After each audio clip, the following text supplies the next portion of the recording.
Hello, everyone, and welcome to another episode of Nerdy Movie News Roundup, the show where we round up all of the latest news in the world of nerdy movies every week on Sunday at 8 o'clock. Not this week, though, but hopefully next week. It'll be a standard. Hey, what do you know?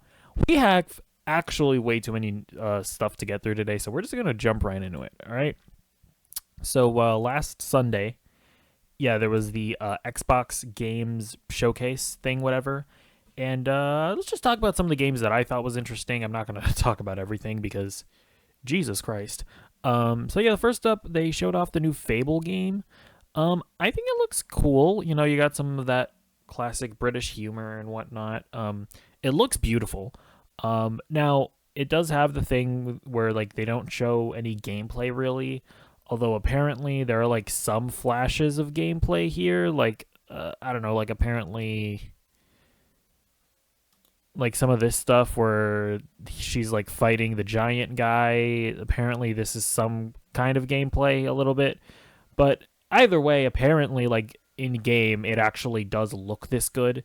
So I mean that is one thing, right? So I don't know. I think it looks cool, but I do need to see some more like straight up gameplay before I can get too excited about it.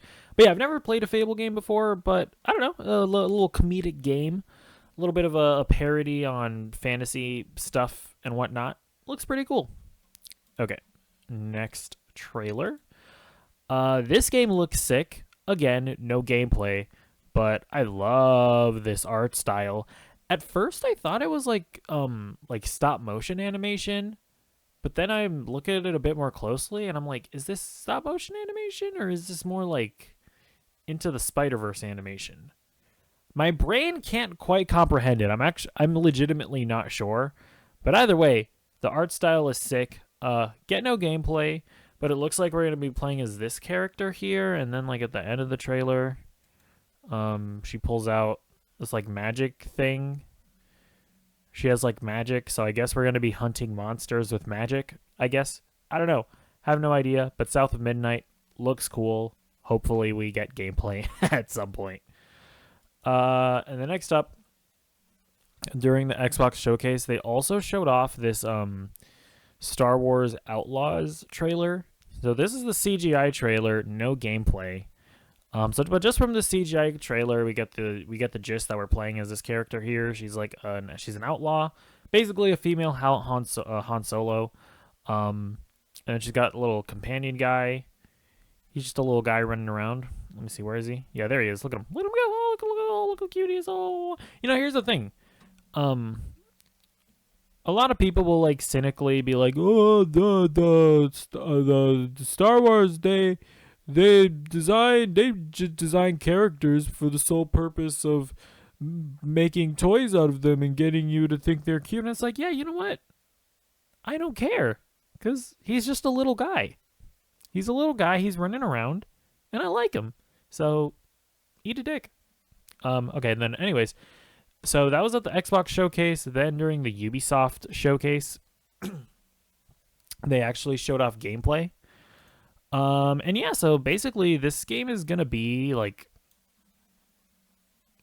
I guess, like your standard Ubisoft open world game, but with a Star Wars skin. And honestly, I think it looks really cool. So, you're in the enemy settlement. They see you, and then we see the girl like, in real time because it's an open world game. She decides to run away, so you can run away and then get on the speeder bike, and then the guys keep on chasing you.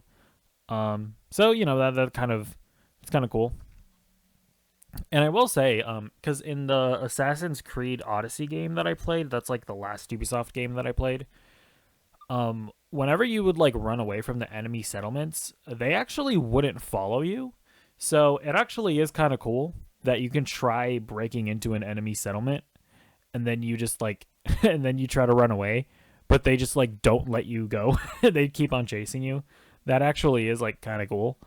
But anyways, then like the really impressive thing is later on in the trailer when, she decides to go into space. And it like pretty seamlessly transitions into like space stuff. Now, obviously, they do hide the loading screen with clouds, but it doesn't matter because when you're in the motions of it all, it's pretty seamless. So I do think that's pretty cool. Okay, so that Star Wars Outlaws looks cool. Okay, next game. This game looked interesting to me. It basically just kind of looks like BioShock Infinite. It's a first-person shooter, and you're in like this steampunk world. I don't know. Apparently, it looks like there's like some time travel elements. Hopefully, it's cool. There was that other game that recently came out. What was it called? Yeah, Atomic Heart. That was kind of trying to do the BioShock thing, but I never played it. But apparently, it was kind of underwhelming. So hopefully, this one's cool. This is made by the same guys that what was the last game that they made? Oh, what did they do? Let me see. What was the who's the developer? I don't remember. They made this other game that had like a really cool aesthetic, but because because they didn't have the budget to make like a fully fledged game, it was like the beginning of it. We Happy Few, that's the game. I remember like the beginning of it was really interesting. It was a really cool setup, and the world seemed really cool. And then it kind of just turned into a survival game because they didn't have like the budget to make a fully fledged game. But Xbox has since bought the studio, so they have a really big budget. So hopefully this ends up being cool because We Happy Few was like cool at the beginning, and then it kind of got boring. So hopefully this one's cool all the way through. But either way, we'll have to wait and see. And then we got Starfield. There's way too much stuff in Starfield to really talk about. But so I'll just say that I think it looks cool. I remember way back when they had mentioned that you can travel to 1,000 planets. That really turned me off to the game. But if it ends up being the case that or it seems to be the case after watching this, that there are really only like 6 planets where like the main story takes place, and then you get to explore like the other 1,000 planets, really more so just to get resources. If that's the case, I can handle that. And I like, after watching this, I feel assured that there is still like a basic like main quest line that will hopefully be genuinely cool and have a really cool story. Because I remember when they were like, explore 1,000 planets, I'm like, oh, No Man's Sky flashbacks. Oh my gosh, a bunch of procedurally generated planets with no real content. But I don't know. After watching this, it looks cool. It looks like the ultimate space simulator. You know what I'm saying? So yeah, hopefully it ends up being good. Oh, next up, Prince of Persia: The Lost Crown. I think this game looks sick. It's gotten some pretty severe backlash. So, it has 4.3K likes and 4.1K dislikes, the trailer here. But I don't know, man. I think it's sick. So it's basically a 2D side-scroller Metroidvania. But I don't know. I really like Metroidvanias. Games like Hollow Knight and Ori and the Blind Forest. And I think the combat looks really cool, and the platforming looks sick. You got some of that time travel mechanics that Prince of Persia is known for. But I mean, I do understand the backlash to a certain extent, because people really want more like 3D big AAA Prince of Persia games. And what I would say is that this game, like the existence of this game, isn't keeping the Prince of Persia game that you want from being made. It's like, this is being made by the studio that made Rayman Legends. Those guys were never going to make a big budget AAA Prince of Persia game. So I don't know, like you would really have to look at like other big budget, Ubisoft games that they're making instead of Prince of Persia. So I don't know. Let me know what you think about it in the comments down below, because I think this game looks cool, but it is getting some pretty severe backlash. Okay, last game that we're going to talk about is Avatar: Frontiers of Pandora. This is basically Avatar, but Far Cry, but Avatar. You play as a Na'vi. It's a new character. Basically, so apparently the story is that the Na'vi that you play as was raised by humans, but then stuff happens and you kind of go up against the humans at some point because they're trying to take over your land and blah blah blah. Basic Avatar stuff. I think it looks pretty cool. I'm not a huge fan of the Avatar movies, but Pandora is like a really cool setting, and I think it'll obviously make a really cool setting for an open world game. So yeah, hopefully this is good, and definitely looks cool. So we'll see. Okay, first story of the day. Tenoch Huerta, I believe is how you pronounce his name, has some allegations against him. So there's this person named Elena Rios. She's, I guess, a musician of some kind, and she's an activist. So there was some weird stuff going on where like it was reported that she like was complaining about a podcast that she was on because the podcast didn't pay her to be on it. So that was a weird thing that was reported. And then this podcast, this was their response to that sort of allegation. And we're obviously translating it from Spanish to English here. We await the right of reply. We are accused of not having paid you for this podcast. We cannot pay you something that is not our production, and we didn't publish it. Only that content was recommended, as we recommend content almost every day. So, I guess what they're saying is that they didn't publish the podcast that was being written about and that she was on. They only recommended the podcast. So that's their defense. But then Elena Rios just randomly comes in and is, well, not randomly, but she just comes in with a bit of a haymaker saying, I made it very clear to them when I left their sect that they protect the violator and sexual predator of Tenoch Huerta, that they not publish anything about me. They still went to look for me at a hypocritical ball concert to avoid scandals over their Marvel movie. I'm not playing. So basically what she's saying is that she just doesn't want to be associated with that podcast at all. She doesn't want them saying anything about him. So I guess that's what she's saying. And then within that, they're saying that the reason that she doesn't want to be associated with them is because they apparently protect Tenoch Huerta. And then she also said some other stuff. Let's look at how she elaborated a bit. In another tweet, she says, and why didn't you report? They say those who live in a macho country where justice is unattainable, where they almost kill you, and still they don't believe you or justice comes. And no, I don't want to be famous, and no, I don't want money because I know how to work. So basically, apparently she also levied allegations against another person, and apparently because she did that, that person sent people to throw acid in her face. So that's why she's saying that, she lives in a country where justice is unattainable and where they almost kill you. So that's some pretty crazy stuff. So I don't know what's going to happen here. It doesn't seem like anybody's actually coming out because she doesn't actually clarify if she's the person that was that he was a predator towards, or if it's another person. If it's another person and that person doesn't come out, then obviously there probably aren't going to be any court proceedings. How does Marvel handle the situation? I don't know, because these aren't direct accusations. Nobody's coming out and saying, hey, you did this to me. So honestly, I have no idea how to proceed with that, because this situation isn't being actively investigated. It seems like there's been no evidence that comes out. So my guess is that Marvel is probably going to brush it under the rug, but honestly, I can't say for sure. This one is definitely a bit of a messy situation.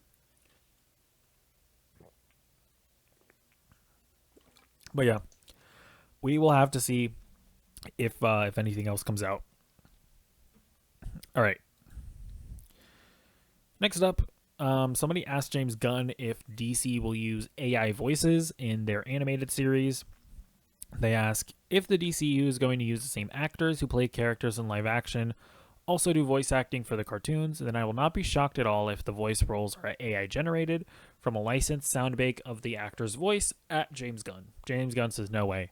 So that's pretty cool. I mean, I don't know that we necessarily needed that confirmed, but alas, it is. Okay. So next up, it looks like the Rise of the Beast director is in talks to do a sequel. We'll start reading from here.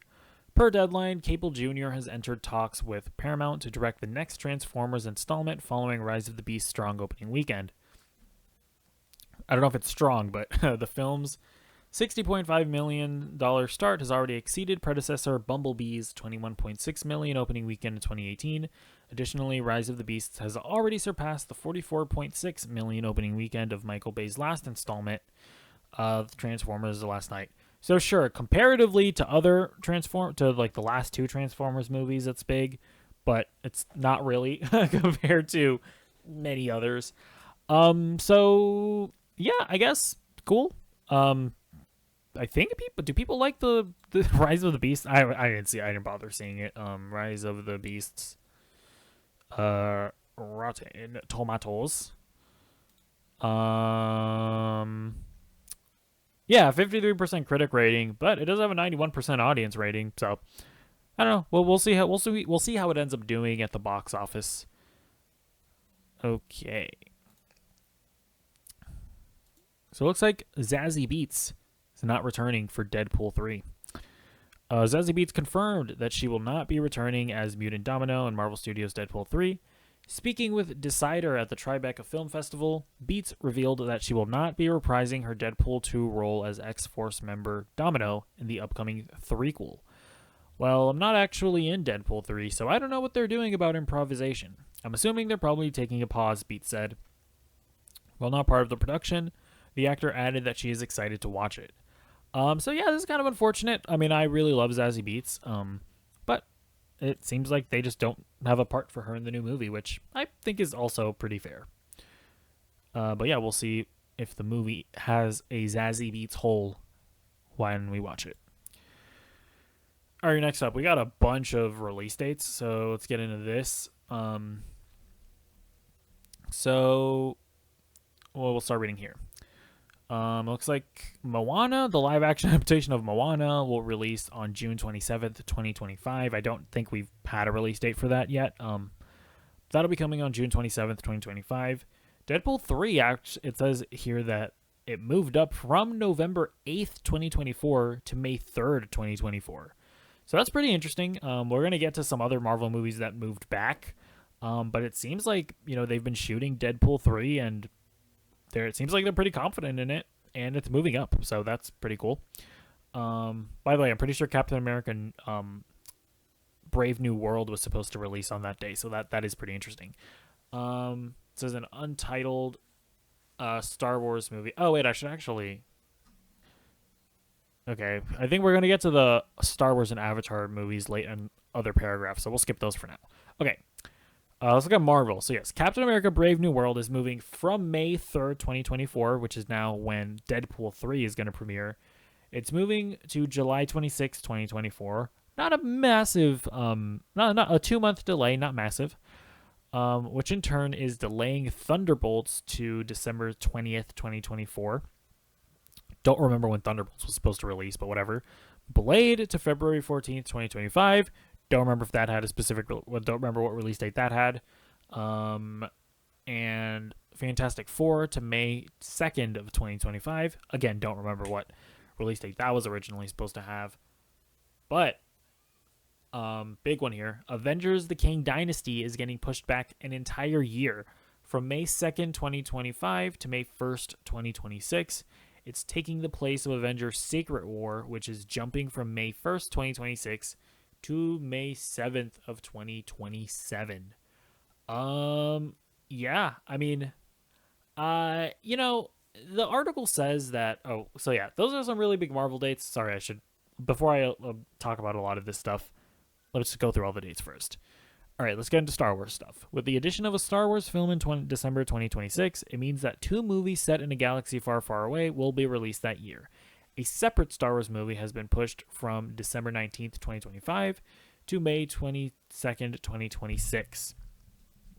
That's probably the Rey movie that they're making, where she's going to be starting up a new Jedi Order. I imagine that's the date that the May 22nd, 2026 movie, I imagine that's what that's going to be. Then it says another Star Wars film is set for December 17th of 2027. Wait, what?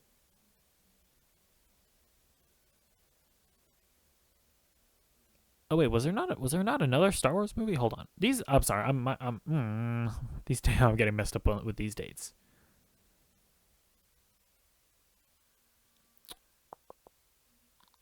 Huh. Okay, so these Star Wars dates are interesting. So we only have 2 release dates, but we know of 3 Star Wars movies that they're making, because they're making the Rey solo movie. They're also making the Dave Filoni like Mandoverse movie that's tying in all the Mandoverse stuff from The Mandalorian, Book of Boba Fett, and Ahsoka. But we only have 2 dates.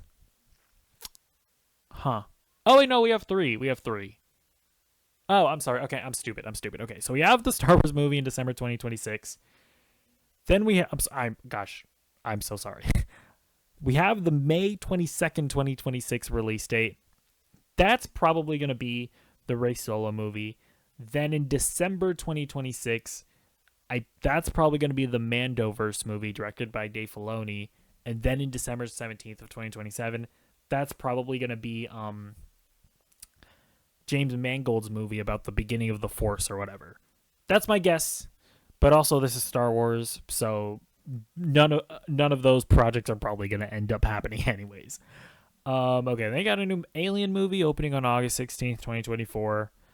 And then we got Avatar. Where are the Avatar release dates?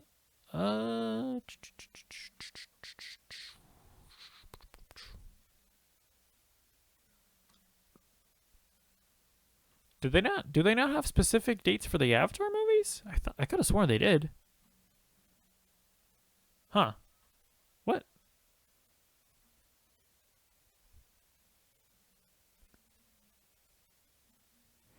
Oh, so they don't.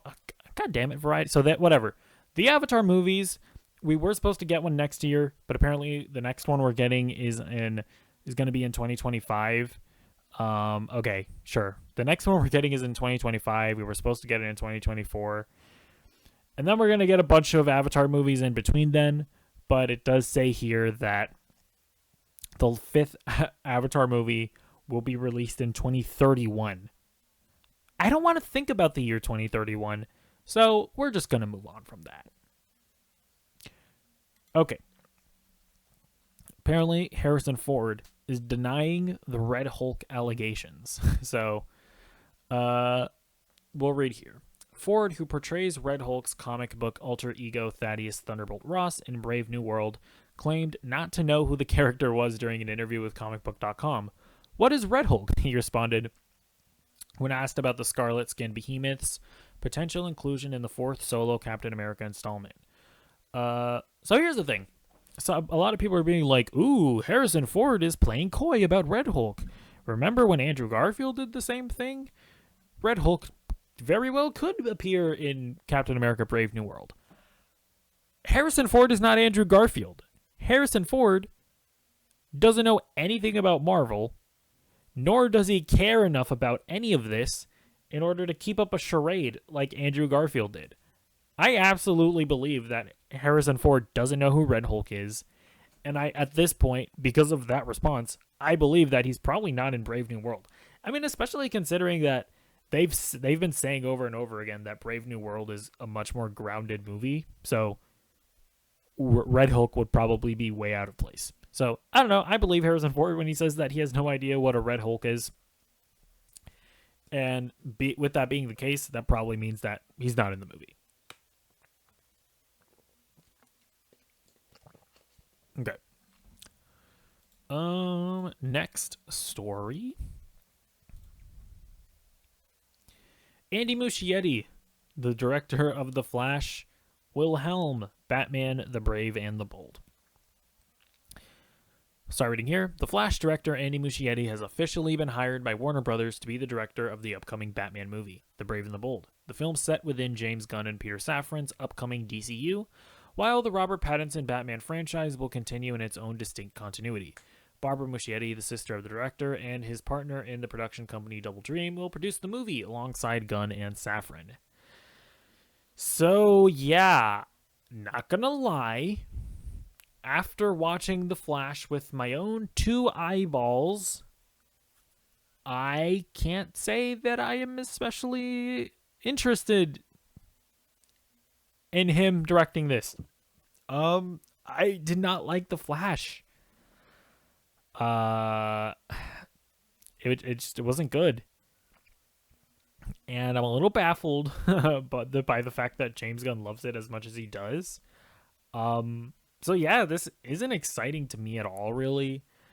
But then again, I will also give him kind of a bit of slack because The Flash is a movie that's been in development hell for literally a decade. It's, we're going to get to just the insane, weird pressure that Andy Muschietti was while making it.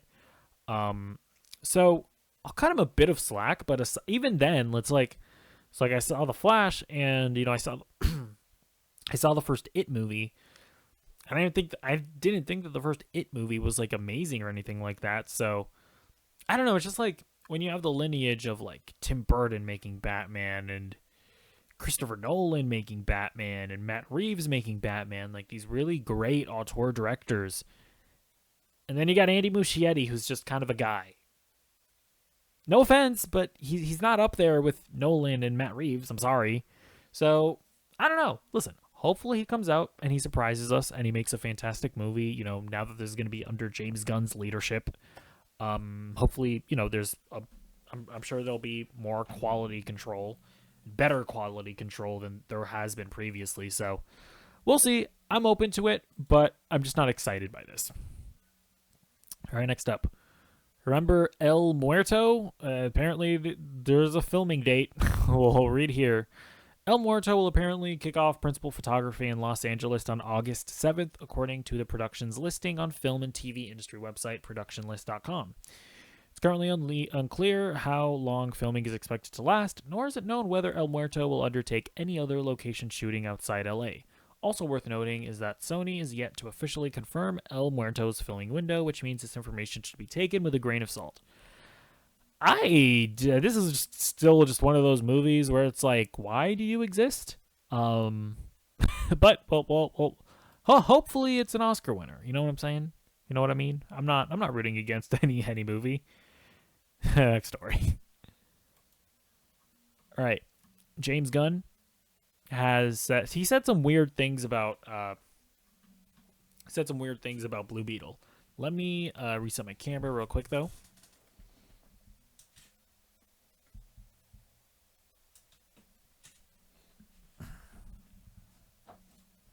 All right, sorry about that. All right, I'll start reading here. Gunn recently sat down with the Inside of You podcast to discuss taking over as co-chair and CEO of DC Studios and writing/directing the upcoming superhero film Superman Legacy.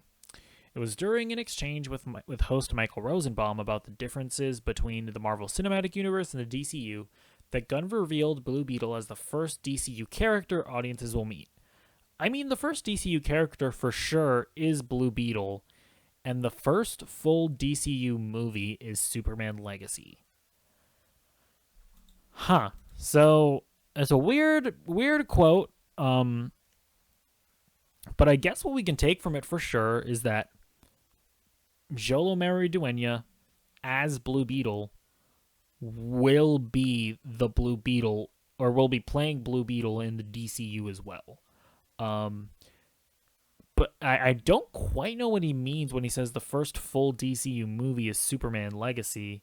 So that makes it a bit weird as to whether or not Blue Beetle, the movie itself, is a movie that is in the DCU, or if that's a movie that is going to just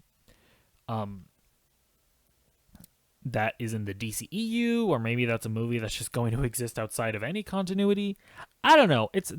That's weird when he says that. But he also could be saying that the first full DCU movie, maybe what he means by that is that Superman Legacy is the first movie made by him, right? It's the first movie made under his watch. So I don't know. Little weird, but we'll wait and see what comes of this. But I think we can't I think it's pretty safe to say that James Gunn's intentions is for Joel Dueña to play Blue Beetle in his DCU. Oh yeah, wait, sorry. Then the Blue Beetle director also had some interesting things to say here. We'll start reading here. In a recent interview with Total Film Magazine, Soto has finally confirmed Blue Beetle's place within DC Studios' newly improved cinematic universe. He clarified that the Joel Dueña-led movie wouldn't have ties to previous films from the DC Extended Universe, since the titular hero story is expected to continue future projects. So this is what he said. We are part of the universe. We are part of the world. We are part of the plans that they have been creating for the future installments of DC, Soto said. But we are not tied to all the films from the past. Yes, our movie lives in the world where superheroes exist, but that doesn't mean that a certain event or certain alliance or certain things from the past dictate where our film is going. Oh, yeah, I'm sorry. I kind of forgot about this. He's pretty explicitly saying that, yeah, we are in the DCU. So, I don't know. We'll have to wait to watch the movie for sure to know. But yeah, I don't know. Hopefully it is. And hopefully the movie's actually good. Couldn't take James Gunn's word on that when it came to The Flash, but hopefully.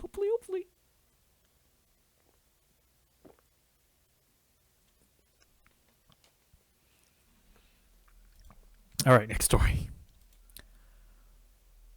Superman and Lois has been renewed for a 10-episode season 4 at the CW. So this is pretty surprising.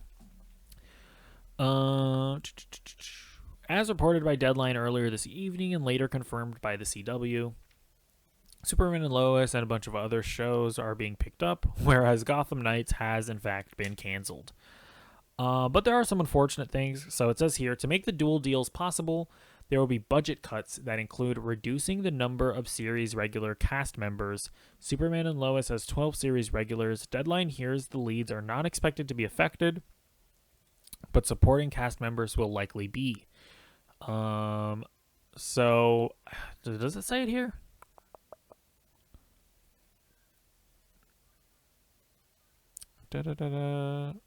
Oh, sorry. They don't actually say who it is, but I think, God, if I remember correctly, I think the guy, the steel guy, the bald black man, sorry, I forget, Henry, I think was his name.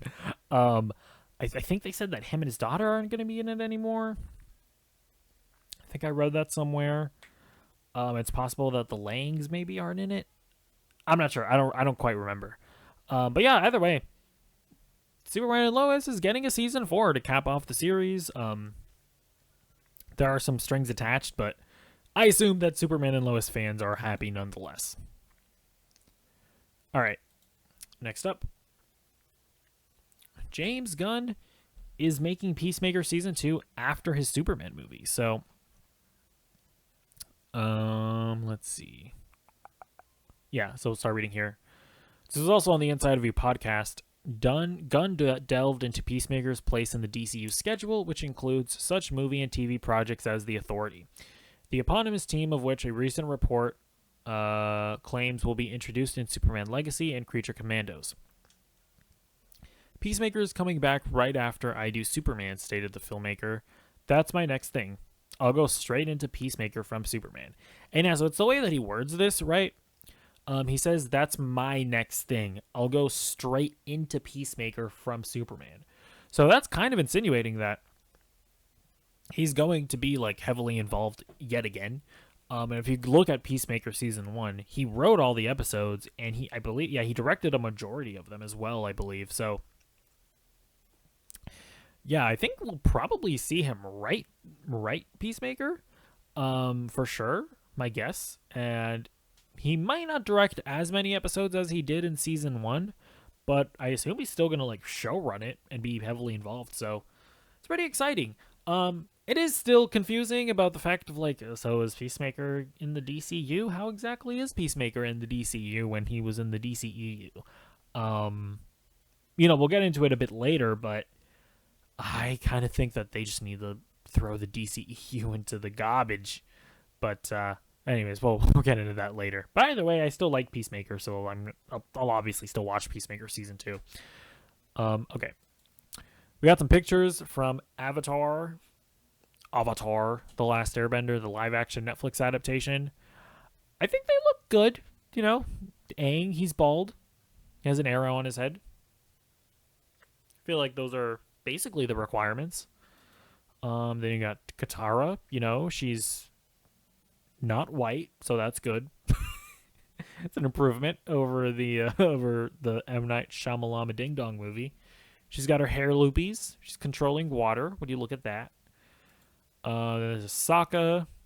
It looks like you can't see his hair in a bun, but I assume that's the case. So, I guess we'll wait and see to judge it.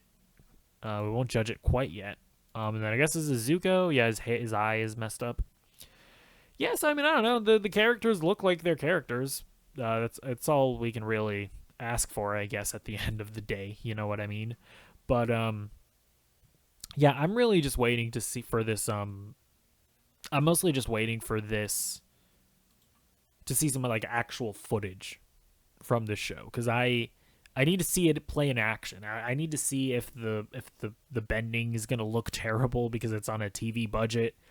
I gotta see like if it's all. I don't know. I just have to see if Netflix is able to really make an Avatar: The Last Airbender series, because I'm kind of the opinion where I have my doubts that it's even feasible to make an Avatar show, because it's just like I feel like it would be way too expensive. But we will wait and see. Next up, Illumination being a bit cagey about the Zelda movie that was reported on. So, if you remember Jeff Snyder from the Hot Mic podcast, he breaks a lot of scoops. He said on the podcast that Illumination was making the Zelda movie. But this is what the CEO had to say. So, asked about the report, Illumination founder and CEO Chris Meledandri told The Wrap, "I don't know where that came from. I mean, I can understand how people would surmise all sorts of things because obviously we've had great experience working together. My relationship with Nintendo now includes being on their board of directors, so I understand how people can surmise these things, but in terms of the specifics, that was just something that I've been hearing lots of reports. This is just about what's next between Nintendo and Illumination." So, notice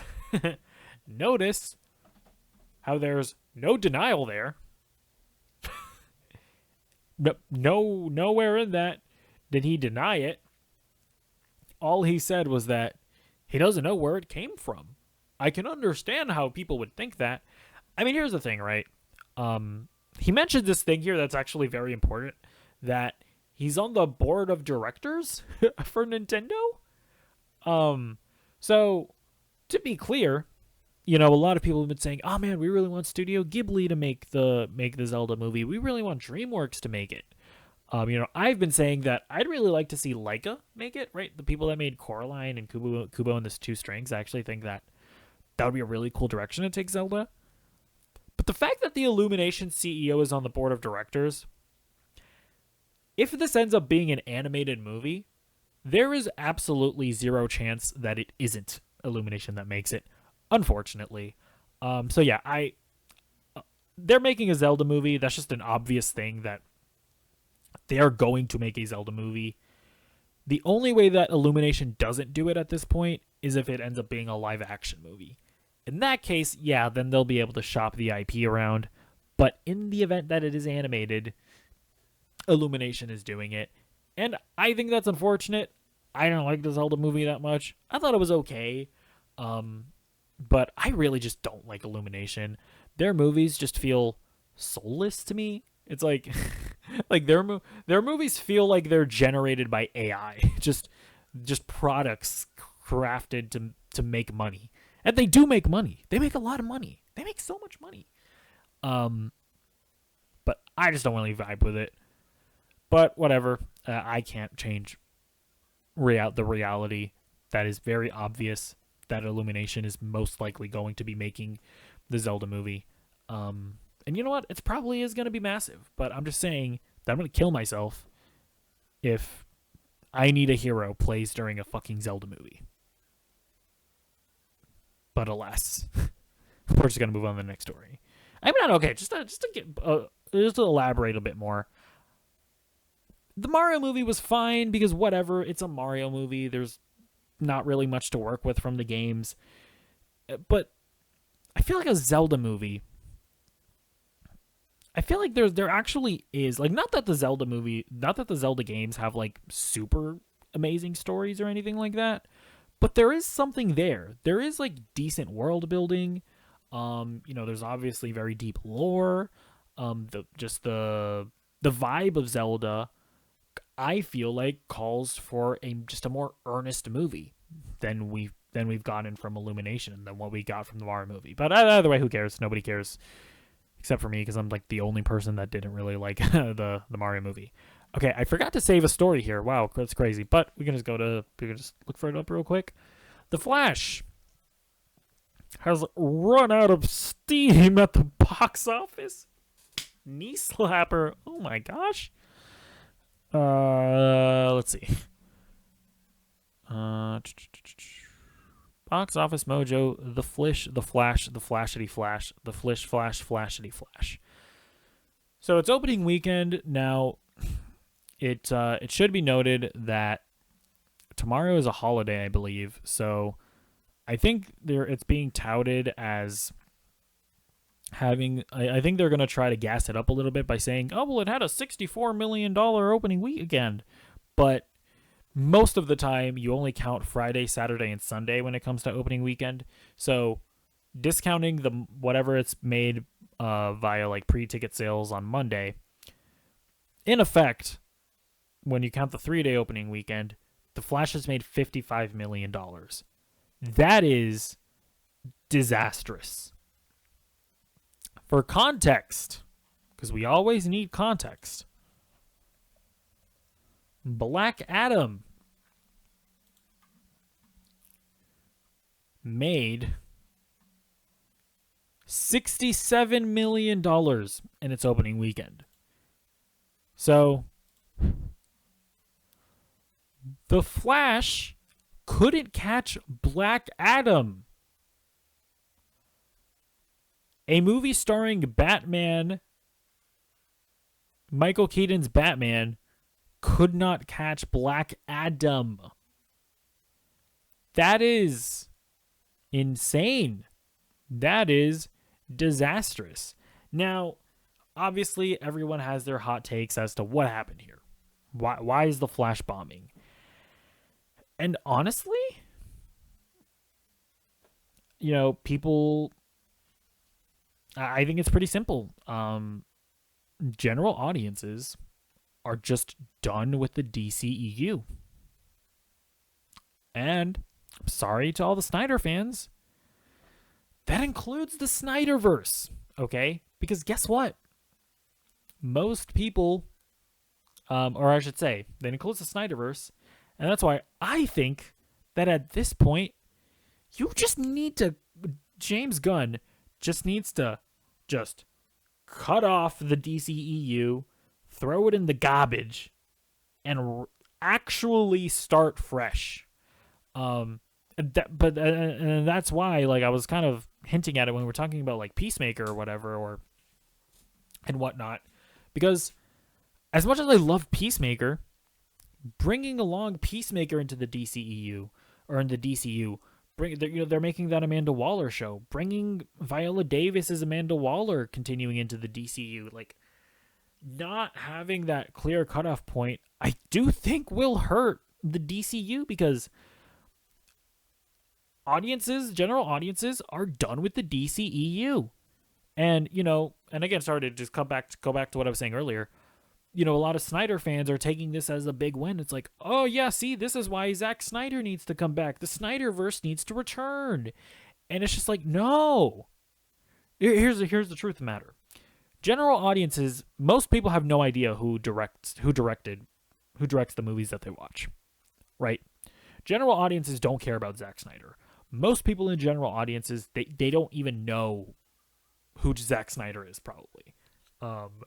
Obviously, Zack Snyder has been brought more into prominence because of like the Snyder Cut and all of that. But even with that being the case, most people don't really care about the Snyder Cut. They don't care about the Snyderverse. They don't, general audiences don't really know the difference between The Flash and Batman v Superman.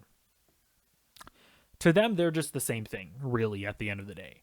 And that's why not only is the Snyderverse not the solution, keeping Henry Cavill on isn't the solution, right? Keeping Ben Affleck as Batman is not the solution. When audiences see Henry Cavill as Superman, when audiences see Ben Affleck as Batman, they think, oh, that's the DCEU. That's the thing that I'm not interested in. So this really just tells me is that the DCEU is dead. It is dead, dead, dead. And they have to bury it. They have to move on.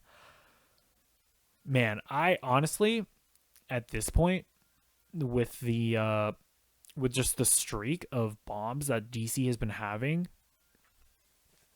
I don't know if it's smart. I don't know if it's smart to release Blue Beetle and Aquaman in theaters. I mean, maybe it'll be fine because, I think Aquaman is releasing in December, so you'll have 2024 without a DC movie. So that it might be okay, but I really do think that audiences need a break from DC, and when Superman Legacy releases, it needs to be made explicitly clear that the DCEU is dead. Superman Legacy is a new thing. And yeah, it's unfortunate. I mean, listen, I don't wish ill on anybody. I don't actively have a desire to see movies fail. Obviously, I didn't like The Flash, so not only does it have an underwhelming opening weekend box office count or whatever, I don't think it's going to get good word of mouth. I don't think that it's going to have super strong legs. Although, to be fair, we have been on a killer's row streak of movies where I think we had like The Little Mermaid, then we had Spider-Man Across the Spider-Verse, then we had Transformers Rise of the Beasts, and then we had The Flash. So I think after today, let me actually quickly look. I don't think that The Flash is going to have a ton of competition, but let me just quickly look at and see what's coming out. I'm sorry, I'm just pulling up my movie theater app real quick. Yeah, so it's not until June 30th. So it's going to have next week all to itself, but it is going to then run into Indiana Jones and the Dial of Destiny. But yeah, man, either way, really bad news for The Flash. Okay, so next this story, we're actually going to talk about the ending to The Flash. So we have a story about it. So we don't have any more stories after this point. So if you want to bounce off because you haven't seen The Flash yet, then feel free to. But just want to warn you before we get into our last story. All right. The Flash apparently had 3 different endings during production. So the first ending was Keaton's Batman and Cal's Kaye, sorry, I don't know how to pronounce her name. Cal's Supergirl at the courthouse. So if you remember, The Flash had ended with Barry Allen. He went back in time. He appeared at a courthouse or whatever, and George Clooney comes out and he's like, "Hey Barry, it's me, Batman. I'm George Clooney. Wow, woo, cameo, woo." Basically insinuating that, oh no, Barry didn't actually set things right, and the timeline is still messed up. So apparently it was gonna be Keaton's Batman and Kaye's Supergirl. And then the second ending was Kaye's I think it's Kaye. I'm sorry, my mind is still trying to remember how to pronounce her name. I think it's Kaye's Supergirl, Cavill's Superman, Godot's Wonder Woman, and Keaton's Batman at the courthouse. So that would have been an ending that, teases a new timeline where, hey, look, Kaye's Supergirl is still around, and she's there with Cavill's Superman, and Gal Gadot's still here, and Keaton's Batman is still around. Ooh, Keaton's going to be the Batman going forward. So that obviously, because if you remember, this movie was supposed to release before the Batgirl movie that got axed. This would have been the ending that would have led into Batgirl, where Keaton's Batman was a part of it. So, but then obviously Batgirl got axed. James Gunn came in and and took over. And apparently it was in fact James Gunn that made them change the ending. He took out Cavill's Superman, and Godot's Wonder Woman, because those characters are not moving forward into the DCU. And we are in fact stuck with George Clooney at the end there. So I have to say, I don't quite understand Gunn's move here, because if you're taking out Cavill and Godot because you think that you don't want to get fans, you don't want to give them a false promise or whatever of Cavill continuing, why include Clooney? I'm so confused about that. I don't, because that insinuates that Clooney is going to be our Batman moving forward. I highly doubt that they would ever do that. Like, that sounds insane. How old is George Clooney?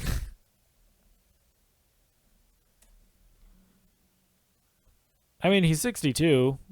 Technically, I think he's older than Michael Keaton. So there is there is that, or he's younger than Michael Keaton by almost a decade. So to be fair, I guess if Keaton played Batman, which, to be fair to the Flash, Keaton was really good in it. I guess there's no saying that Clooney couldn't play Batman, but I can't believe that they would get George Clooney to play Batman in the DCU. Because that's the other weird thing. James Gunn, way back when, remember when he announced his slate? He said that the Flash would lead into their new universe. So I'm just thinking, I'm like, are we? No, there's no way. There's no way that they have Clooney play Batman in the DCU.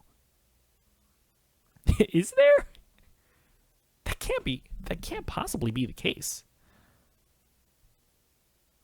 James, can we need some clarification.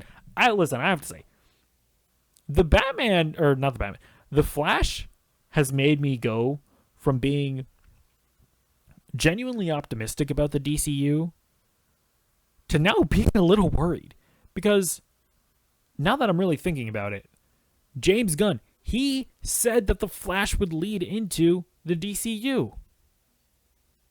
I can't believe that this is actually leading into the DCU. I can't believe that George Clooney is going to be the new Batman. I can't believe that. James Gunn also gassed up the Flash a lot.